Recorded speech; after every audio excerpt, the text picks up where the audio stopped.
We are live now from the Entrepreneurship Center with co-founder Dezmond here. Yes, thank you so much for joining us today at the center. The Entrepreneurship Center is in the Nomad area of Chiang Mai. Maybe, what is the Entrepreneurship Center, Dezmond? Well, you know, we essentially built it to be a entrepreneurship training facility. Right now it is masked as a co-working space, but I'm a big believer in entrepreneurship education across the board to give someone the tools they need to go into any business, any business industry, product, business model type, or jurisdiction. But right now we're currently, for the maybe next month or two, operating as a co-working space, but we're probably going to go back to our roots here soon.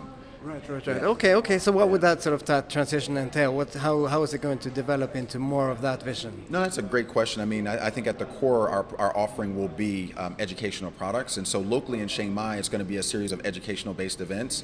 Right. Things like the history of trade, right? You know, like look 400 or 500 years ago, where did we start in terms of economic understanding, and where are we at today looking at a Bitcoin or drop shipping or co-working space, right? And everything in the middle, right? So we'll do live classes. We'll also do online products as well, because I know the U.S. market very well. That's where I've kind of cut my teeth, and I work all U.S. time all night right now. So that's the market that I still understand. I'm still in that market. So to be able to help people not only in Thailand, but also in the U.S. as well, because there's a lot of people that they wish they could be out here in the sun in Thailand, but they're just trying to get out, you know? Exactly, yeah. So, yeah. Okay, so it's a resource for people who want to make that transition and want to do that. Right. Absolutely. So what have you got here now? What do we see around us here now? Yeah, absolutely. So essentially, I'm not a huge fan of the term. I like to say shared office space, but all you guys probably know is a co-working space, right?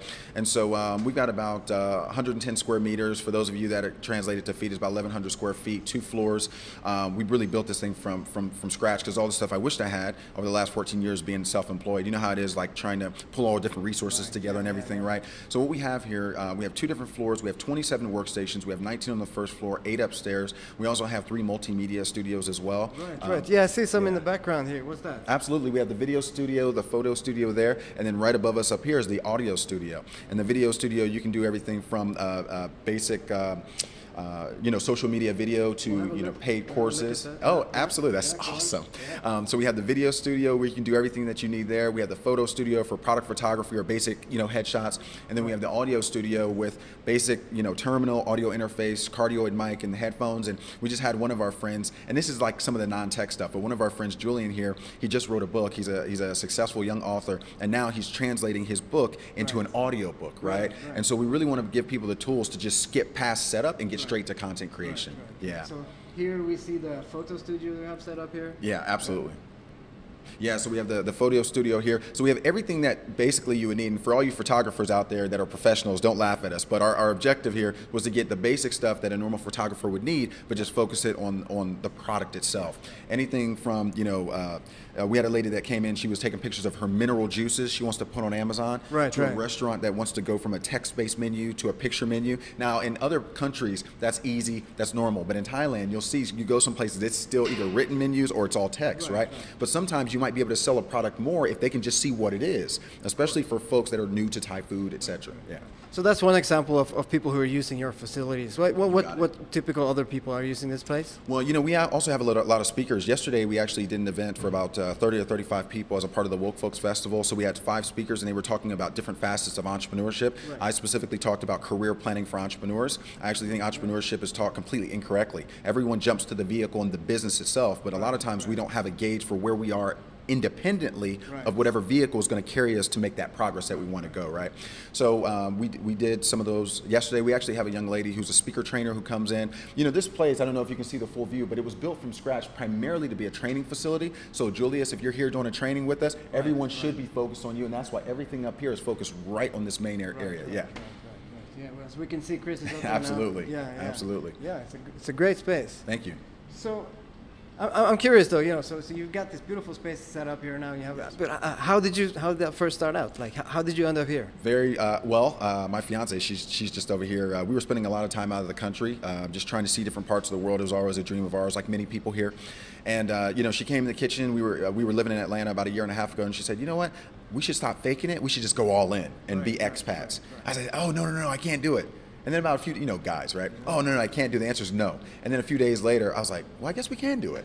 So then we started making plans. I asked her where she wanted to live, and we really didn't know, so we started to explore. And the short of that is, we accidentally stumbled upon Chiang Mai after coming from Bangkok. We almost didn't come here because a lot of the stuff online, we had no idea about digital nomads. We were oblivious. We just moved here because we know once we got here, we knew the food was good, the weather was good, everything was good.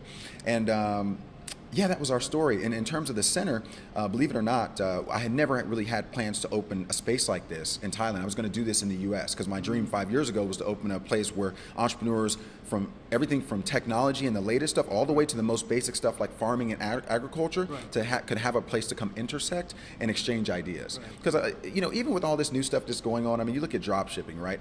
Or if you look at all different business models, it's just a very small tweak or evolution from stuff that's been here 400 or 500 years ago. Right? Yeah. And it's just a new name, new shiny thing, right? And so I wanted a place where everyone could go because I was seeing, especially in the US, everyone in tech was getting a lot of attention. Silicon Valley has really kind of blown this up to almost like it's the only industry that exists. But we got people that are fantastic entrepreneurs in manufacturing, in AI, and all these different things. So if you combine them together, just imagine the exchange of ideas that could happen for the folks that are kind of old school and the new school folks that can learn some things. This place was actually not even meant to be a co-working space. It was just meant to be our own gift and personal office for all the struggle that we felt like we had over the 14 years being entrepreneurs. And then we formulated that to be the Entrepreneurship Center. And then we're like, you know what, we're going to train here, and this place, we're going to build a place for education. So that's our story. Brilliant. Yeah. Thank you so much. Yeah, and we're going to talk to more people who are doing things on their own, and what we also really want to hear about, if you have sort of one piece of advice to, a lot of our viewers are going to sit out there and they too want to do, they want to do that thing. They want to move on or, try their own thing. Absolutely. Is there some experience or some kind of advice that you picked up along that way when you started and then you actually did it that you could share? Yeah, absolutely. I mean, I think it's a few things. I'll make it very concise. Number one, understand your why. Normally, there's 5 motivators for an entrepreneur that really they have to lack one of these 5 things: compensation, recognition, fulfillment, freedom. There's another one. I won't waste your time with that one. But normally, when I talk to entrepreneurs, it's always one of those things, and you find there was a void or lack of in their prior life that really wants to push them to this. The second thing I would say is, if you're really going to be an independent entrepreneur, there's going to be extremely dark times people don't like to talk about. This is the stuff that people don't post on social media, including me, because no one wants to do that, right? Everyone just wants to show their best self. But in those darkest of times, you must make it about someone else and make it bigger than you for you to get through, because it's easy when we give up on ourselves. But if you're letting down a child or your family or your community, it's a little bit harder, because you think about, how does this impact them? The final 2 points I would say is that what I've learned about entrepreneurship in general, across the board, doesn't matter about the industry, it doesn't matter. If you are disconnected from a large organization for your income anywhere on the planet, because everywhere on the planet, including Thailand, Russia, Ukraine, we've been to all those places, they're economic systems. And those economic systems are really not built for us to be self-employed. They are built for us to be traditionally employed by nature and default, right? Final 2 things I'll say about this. What I've learned being an entrepreneur for the last 14 years and being self-employed is 2 things no one talks about. Number 1 is perpetual problem solving. The better you solve problems is to the extent that you'll be successful as an entrepreneur, in my opinion. Second is, how long can you endure pain? How long can you look at your bank account and there's $20 in it, but you still believe in a company like Beach City? Now, obviously, you guys are not in that situation, but I'm just saying, as the Entrepreneurship Center, how long can I look at my bank account, or how long can I go through 21-hour days of things I don't want to do and say, I still believe in what I'm doing? Right? So those are the few things. I know you asked me for one, I apologize, but those are the things I would say. That's great, thanks. Yeah. So, so going forward, people will be able to come here to the Entrepreneurship Center and perhaps learn more about things like you're just talking about right now, right? Absolutely, 100%. All right. So where can they find you if they want to learn more about your place here?